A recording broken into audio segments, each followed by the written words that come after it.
السلام علیکم۔ حاضر دماغی اتنی تیز کہ آپ کوئی بھی سوال کریں فوراً آپ کو جواب ملے گا، اور جواب بھی عقلی دلائل پر مبنی ہوگا۔ جواب ہمیشہ لاجیکل اور دلیلوں پر مبنی ہوتا ہے۔ ابھی تک تو پوری دنیا میں ڈاکٹر ذاکر نائک کا مقابلہ کرنے والا کوئی نہیں ہے۔ ڈاکٹر صاحب بڑے بڑے مذہبی اسکالرز، جس میں ہندو، کرسچن اور بھی بہت بڑے بڑے اسکالرز کو شکست سے دوچار کر چکے ہیں۔ ڈاکٹر صاحب کا مقصد کسی کو شکست دینا نہیں ہوتا، بلکہ ان کا مقصد ہمیشہ حقائق کو سمجھانا ہوتا ہے۔ ڈاکٹر ذاکر نائک کا پورا نام ذاکر عبدالکریم نائک ہے، جو 18 اکتوبر 1965 کو ممبئی شہر بھارت میں پیدا ہوئے۔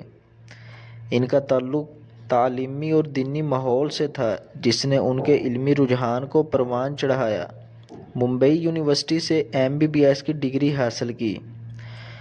ممبئی یونیورسٹی سے MBBS کی ڈگری حاصل کرنے کے بعد ڈاکٹر ذاکر نائک نے ڈاکٹر کی حیثیت سے عملی زندگی گزارنے کی بجائے اپنا زیادہ تر وقت اسلام کی دعوت اور مذاہب کے مطالعے کے لیے وقف کر دیا۔ ڈاکٹر ذاکر نائک نے ابتدائی تعلیم ممبئی سے ہی حاصل کی، اس کے بعد MBBS کی ڈگری لی۔ والد صاحب کا نام عبدالکریم نائک، جو کہ ایک معروف ماہر تعلیم اور سماجی کارکن تھے۔ والدہ ایک گھریلو خاتون تھیں۔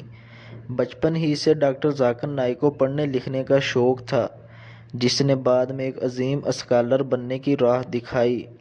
ذاکر نائک احمد دیدات سے متاثر ہوئے تھے، جس کی وجہ سے انہوں نے اسلام کی دعوت کا کام شروع کیا۔ جب ذاکر نائک نے پہلی دفعہ احمد دیدات کی ایک تقریر سنی اور ان سے بہت زیادہ متاثر ہوئے۔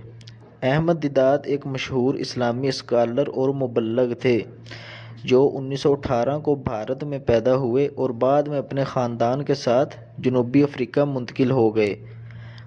خاص شہرت احمد دیدات کی ان کی صلاحیتوں کی وجہ سے تھی، جن سے انہوں نے عیسائیوں اور دیگر مذاہب کے علماء کے ساتھ مذاکرے اور مناظرے کیے۔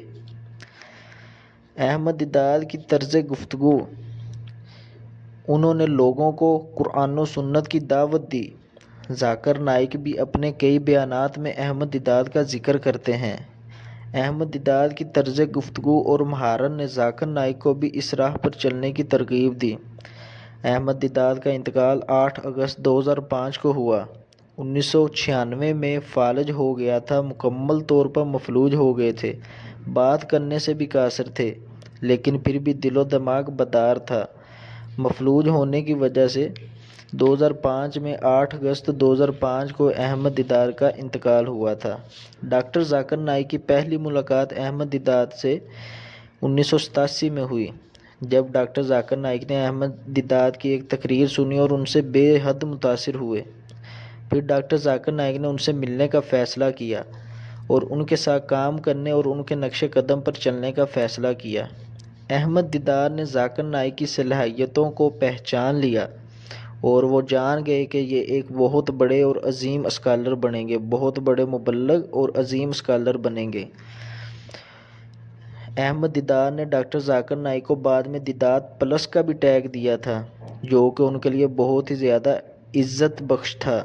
ڈاکٹر ذاکر نائک کے لیے ذاکر نائک نے 1991 میں IRF اسلامک ریسرچ فاؤنڈیشن کی بنیاد رکھی، جس کا مقصد لوگوں کو صحیح اسلامی تعلیمات پہنچانا اور غیر مسلموں کو اسلام کی دعوت دینا تھا۔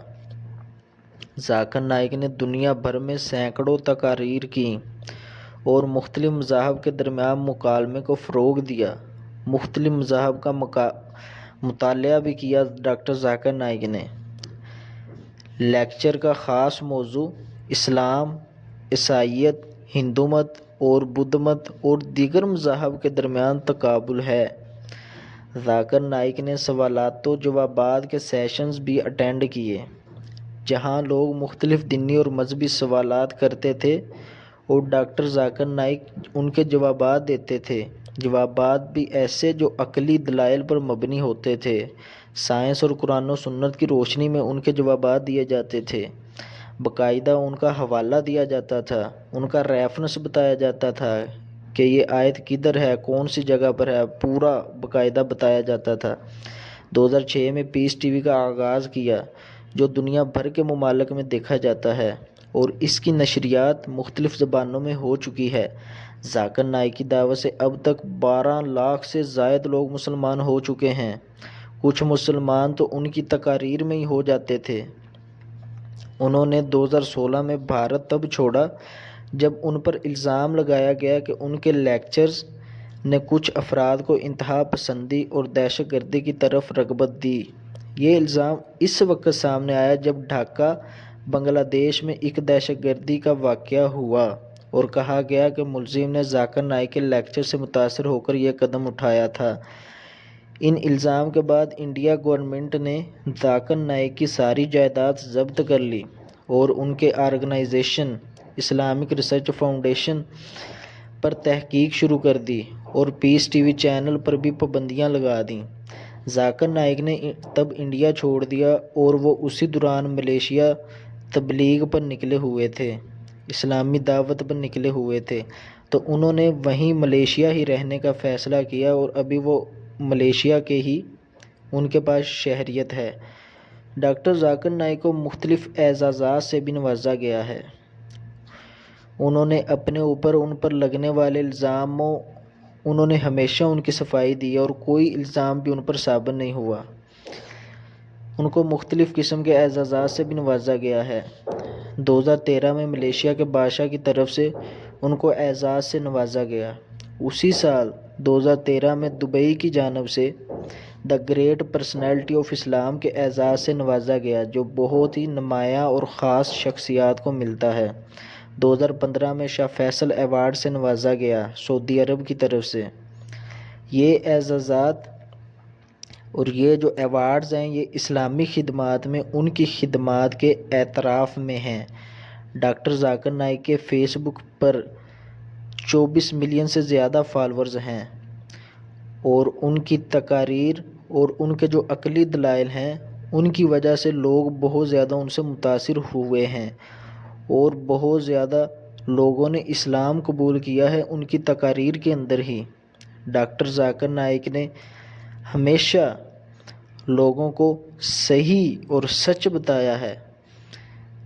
ذاکر نائک کا پیغام لوگوں کے لیے یہ ہے کہ اسلام کو امن، محبت اور بھائی چارے کا دین سمجھیں اور اسلامی تعلیمات کو اپنی زندگی میں نافذ کریں۔ امید ہے آج کی ویڈیو کی آپ لوگوں کو سمجھ آئی ہوگی۔ اپنا خیال رکھیے گا۔ اللہ حافظ۔